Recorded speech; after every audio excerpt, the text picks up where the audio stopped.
Le fait d'être un étranger, ça permet d'avoir une analyse rationnelle, calme, rigoureuse et surtout une analyse approfondie parce qu'un étranger n'a pas une implication affective, mais vraiment la meilleure analyse sur l'issue des élections présidentielles anticipées en Algérie. Elle nous parvient du Canada. Elle a été faite par un journaliste, un expert. Le titre à lui seul plutôt est extrêmement significatif. En Algérie, un triomphe, 3 points de suspension, humiliant pour le président. Comment un résultat de 95% à une élection présidentielle peut-il s'avérer humiliant pour le vainqueur? En général, de tels scores écrasants sont associés à des dictateurs. Ce n'est pas pour rien qu'au-delà de 99, on parle fréquemment de scores soviétiques. Quand il parle du régime algérien, c'est quoi le régime algérien pour lui? Une armée toute puissante, assise sur la rente pétrolière, qui n'a jamais cessé de tirer les ficelles derrière le président, un régime inamovible au sommet, et puis un éternel discours victimaire, qui blâme toujours l'ancien empire français pour les maux du pays. 6 décennies après le départ des colonisateurs, c'est la fameuse rente mémoriale. Des fois, pour analyser, pour comprendre, pour appréhender, pour saisir les enjeux d'un pays très complexe, ou de l'actualité d'un pays aussi compliqué, aussi complexe que l'Algérie, le recul est important. Et le fait d'être un étranger, ça permet d'avoir une analyse rationnelle, calme, rigoureuse et surtout une analyse approfondie parce qu'un étranger n'a pas une implication affective. Comme c'est pas son pays, il va pas s'émouvoir, il n'est pas sous l'émotion. Il essaie juste de comprendre et d'analyser l'évolution de ce pays ou les problèmes de ce pays avec son cerveau, avec uniquement la raison. Et quand le poids de l'émotion, plus le poids de l'émotion est moins important dans une analyse, plus cette analyse elle est correcte, lucide, sage. Et je voulais aujourd'hui partager avec vous ce qui me semble, moi, mais vraiment la meilleure analyse sur l'issue des élections présidentielles anticipées en Algérie. Elle nous parvient du Canada. Elle a été faite par un journaliste, un expert des relations internationales, un journaliste québécois très connu qui s'appelle François Brousseau, qui a publié une analyse extrêmement précieuse et sage et lucide, mais vraiment une analyse, je vais dire complète.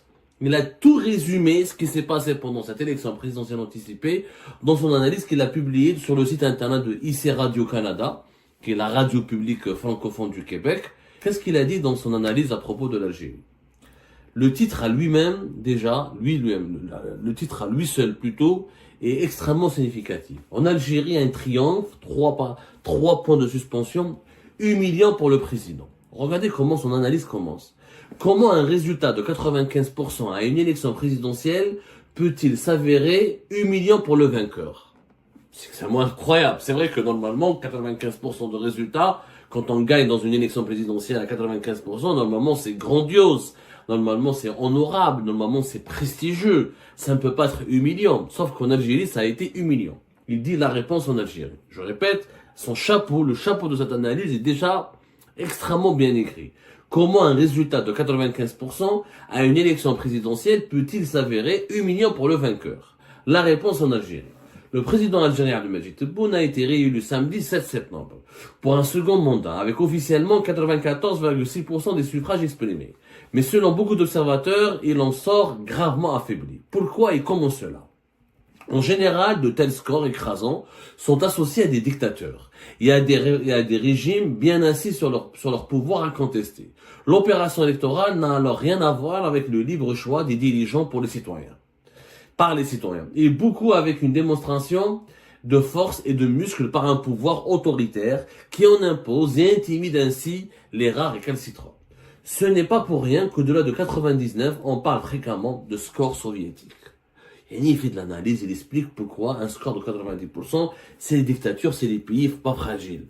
C'est les pays autoritaires. Parce que normalement, dans les démocraties, il y a un équilibre, il y a une compétition, il y a une concurrence, il y a des divisions, il y a des divergences, il y a un partage des opinions, etc. Dans ce cas-là, dit toujours l'auteur François Brousseau, voilà, je vous comment elle écrit. Pas de radicalité, pas d'extrémisme, pas de jugement de valeur, pas d'a priori, juste l'analyse, la rationalité, pas d'émotion. Plus rarement, il peut arriver, voilà ce que je dis. Voilà, attendez, Dans ce cas-là, en général, les taux de participation sont également astronomiques. Le vote est obligatoire et l'abstention est non seulement illégale, mais dangereuse pour celui ou celle qui s'y risquerait.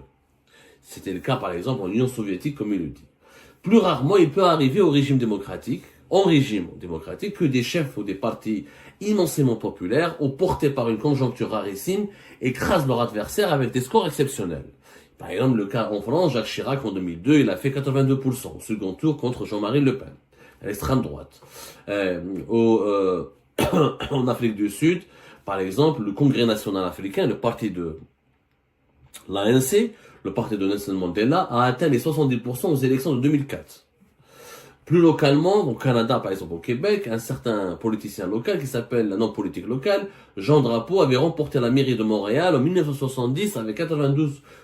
3 ans plus tard, le libéral Robert Bourassa a décroché 93% des sièges à l'Assemblée nationale.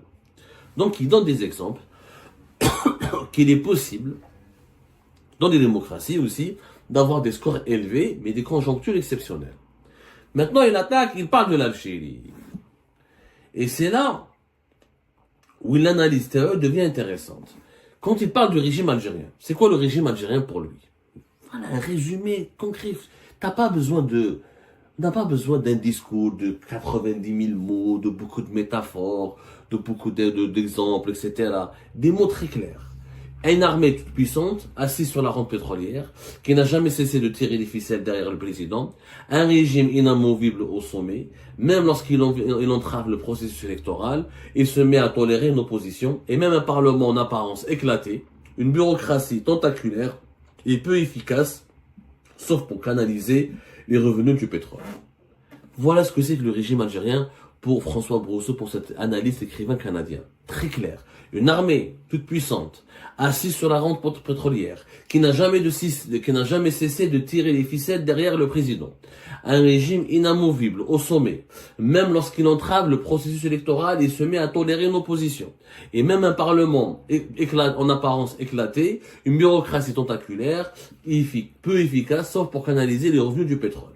Et puis un éternel discours victimaire, qui blâme toujours l'ancien empire français pour les maux du pays. 6 décennies après le départ des colonisateurs, c'est la fameuse rente mémoriale, les salauds de Français, leurs crimes historiques non expiés, qui ne leur seront jamais pardonnés, qui vient s'ajouter à la rente pétrolière. C'est ça le régime algérien. Rente mémorielle, rente pétrolière, une bureaucratie inefficace pour gérer la distribution de l'argent du pétrole et du gaz. Une armée toute puissante. Et des institutions fantomatiques comme un parlement qui est éclaté. Absolument bien résumé cet écrivain, cet analyste et journaliste canadien a tout dit. En 2 paragraphes, il a tout résumé ce que c'est que le régime algérien. Celles et ceux qui ne peuvent pas comprendre peuvent le comprendre. Mais ils doivent mettre dans des détails, rapport de clan, garde de clan, généraux, pas généraux. Voilà les mécanismes, il a décrit les mécanismes du régime de la dictature algérienne. Ensuite, il a parlé de l'élection présidentielle anticipée du 7 septembre. Voilà ce qu'il a dit. En quoi une élection à 95% peut-elle signifier un affaiblissement du président réélu? C'est vrai que normalement, une élection à 95% ne peut pas être un affaiblissement. Dans des dictatures classiques, c'est le régime qui se renforce et qui s'impose encore et qui assure sa pérennité.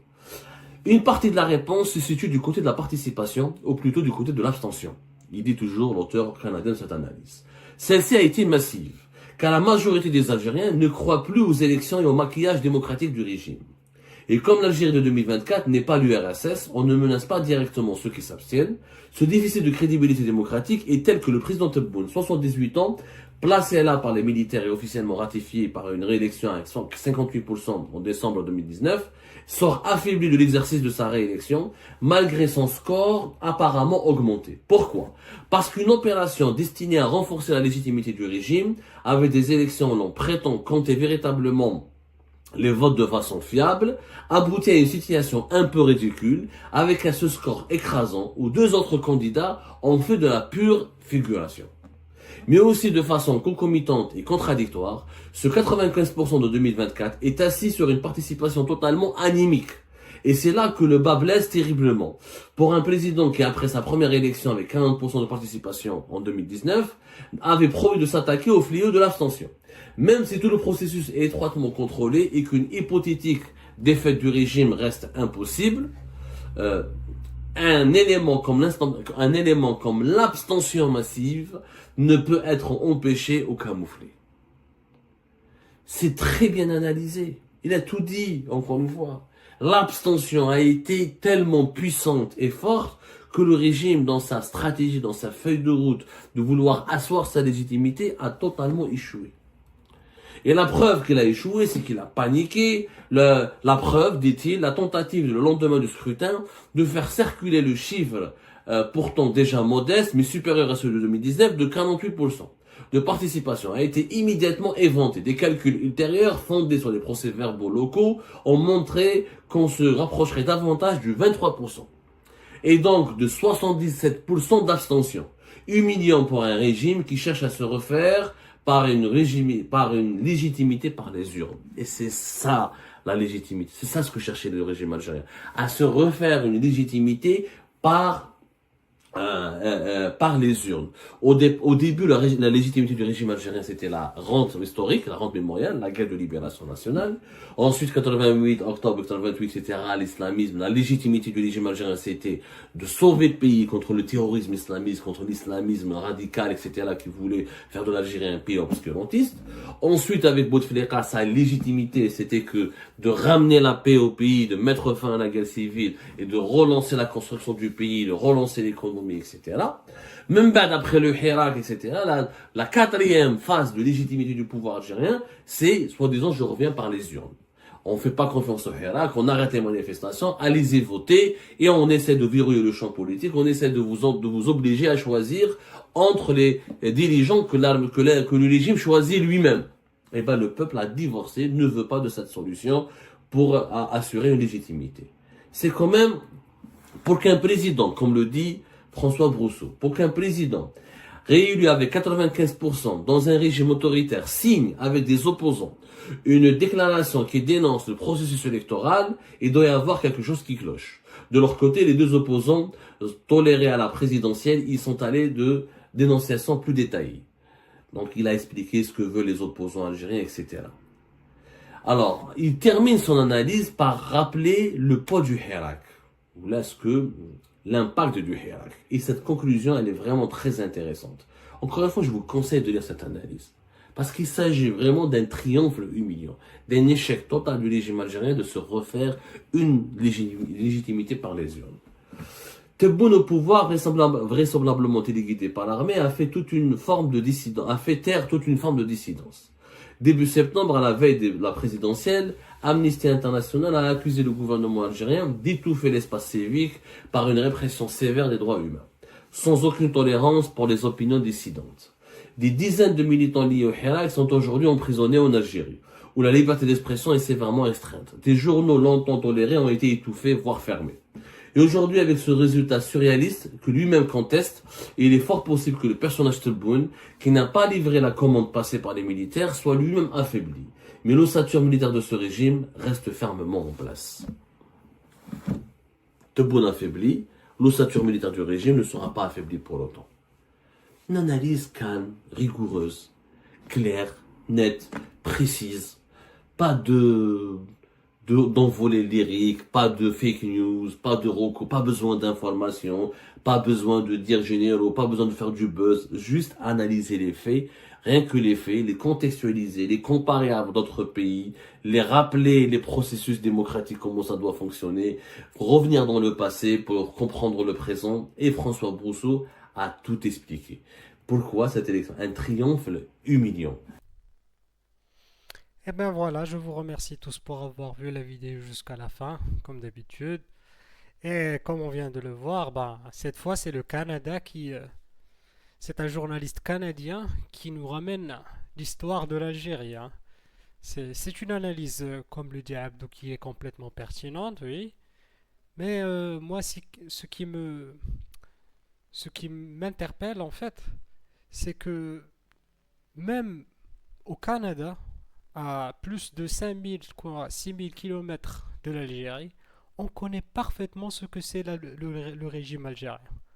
C'est plus un mystère pour personne. Le globe terrestre, tous les pays du monde et toutes les nations du monde se réveillent à ce régime complètement dictatorial, brutal, non démocratique et qui doit laisser la place à une nouvelle génération qui doit gouverner cette Algérie.